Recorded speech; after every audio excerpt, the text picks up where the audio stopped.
Don't Miss the Passing When the Creator Walks by Kateb Nuri Alim Shana. Let me tell you something that might just save your soul some time and your spirit some ache. To receive what's meant for you, you have to be providentially placed. Not just anywhere, not just around anyone. You got to be at the right location, at the right time, with the right posture for the Creator to pass by you. Because baby, the Creator don't chase folks down like some desperate suitor. No sir, the Creator moves with purpose and grace, not on your schedule, not according to your mood, not when you finally feel ready to get holy. You ever sit in a spot for hours waiting on your ride, then the moment you step off to grab a soda, they show up, wait 2 minutes and leave. That's how some of us miss the Creator. In this season, you better watch who you're hanging around and where you're hanging out. Some of y'all are sitting in misery, not because the enemy's that powerful, but because your company is that trifling. You can change some of your suffering if you change some of your hangouts. Sometimes the Creator was right there, passing by your space, with healing in hand, ready to restore, open your ears, your eyes, your very soul. But you had just stepped out talking about, I'll be back later once I finish wallowing, worrying, and working out my plan. Let me tell you, I learned the hard way the Creator doesn't flow according to your understanding, your timeline, or how you feel. That ain't how divine movement works.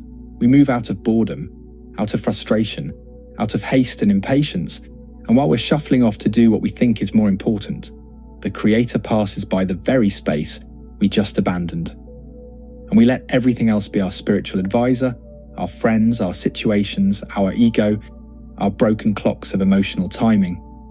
And so we miss the very thing the Creator was ready to do: restore us, raise us, open that door we've been pacing in front of like we're waiting for a bus that's on break. Let's go deeper. We miss out on great people the Creator places right in our path because we don't understand their language, don't recognize their rhythm, their tone, their message. So we judge them, we ignore them, we push them away. And all along, that was the Creator passing by through them, sent to bless us, teach us, sharpen us, and stretch us into something greater than our understanding and comfortability could fathom. But because they didn't sound like us, act like us, or fit into our tiny boxes, we ran them off. We cancelled the very vessel the Creator was flowing through to reach us. We have to learn how to hear and see the divine in all situations, even in the ones that irritate us, even in the people that challenge us. You and I have to stop this I think nonsense or the old worn out I'm doing it myself my way routine. You say a closed mouth don't get fed? True. But remember this, a malnourished soul eventually becomes a starving spirit, one that feeds on ego, pride, likes, followers, and self-help podcasts until it bloats with false confidence and collapses from divine deficiency. And baby, when your soul's starving, even crumbs of chaos will start to taste like cake. You'll start calling dysfunction grind and confusion self-discovery. That's spiritual malnutrition at its finest with a side of delusion. Now let me slide you a little folktale, southern, sacred, and slightly sarcastic. Old Brother Enoch was known in his town for being a stubborn spiritual mule. One day he heard from a travelling preacher that the Creator was going to pass by the hilltop that Sunday. So what did Brother Enoch do? He packed a folding chair, 2 egg sandwiches, a mason jar of sweet tea, and his old dusty Bible, and went up the hill early. He sat all day. Nothing. Next Sunday he heard again, "The Creator is coming." This time he brought a cushion. Saturday waited, still nothing. The third Sunday, same thing. And by the fourth, Enoch was fed up.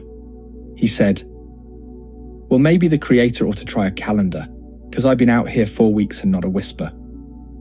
The town elder looked at him and said, "Fool, the Creator was there. He was too busy complaining, clock watching, and scratching your mosquito bites to notice. You wanted your breakthrough in the form of fireworks. The Creator passed by in a breeze. In the silence, in the stillness you wouldn't sit long enough to feel." That's how some of us are.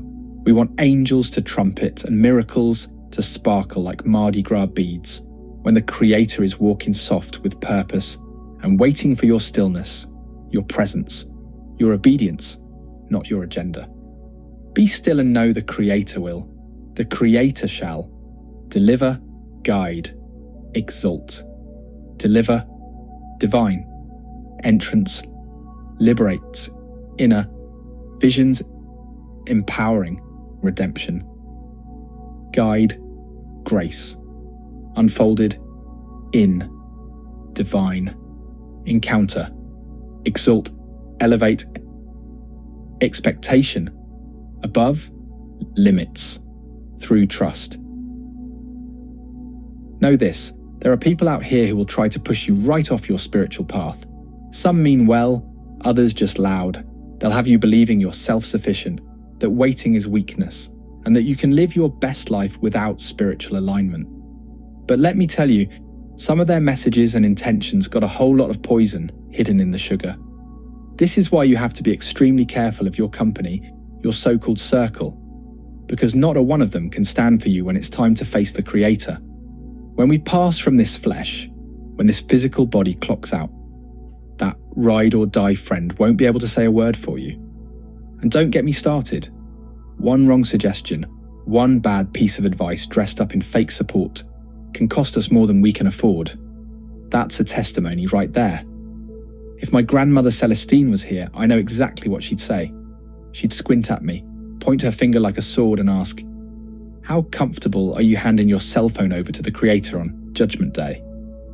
Whew, talk about a spiritual slap. OMG, I don't know about y'all, but I'd be in some serious trouble. All them messages, the nonsense, the distractions, we'd all be scrolling and sweating. That's why we must better ourselves. Put ourselves in the zone of surrender, forgiveness, and repentance. Yes, let's spell those out too.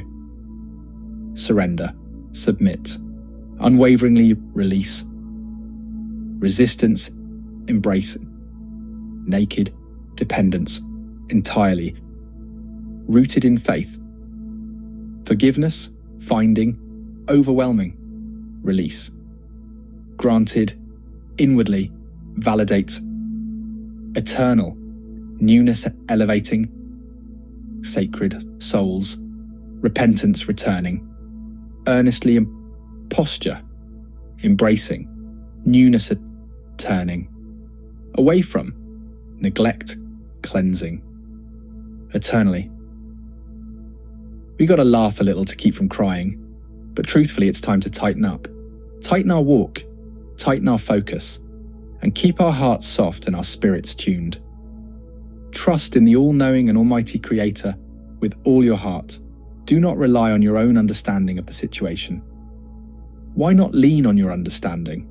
Because your understanding is shaped by fear, experience, trauma, pride, and limits. But the Creator sees the full map while you're squinting at a corner of the page. What feels like delay might be divine protection. What feels like rejection might be redirection. In all your ways, submit to the all-knowing and almighty Creator, and He will make your path straight. So I say again, don't move until the Creator moves. Don't abandon the room just because it's uncomfortable. Don't let your ego be the tour guide, because your breakthrough is passing by. And the only question left is, will you be there when it does?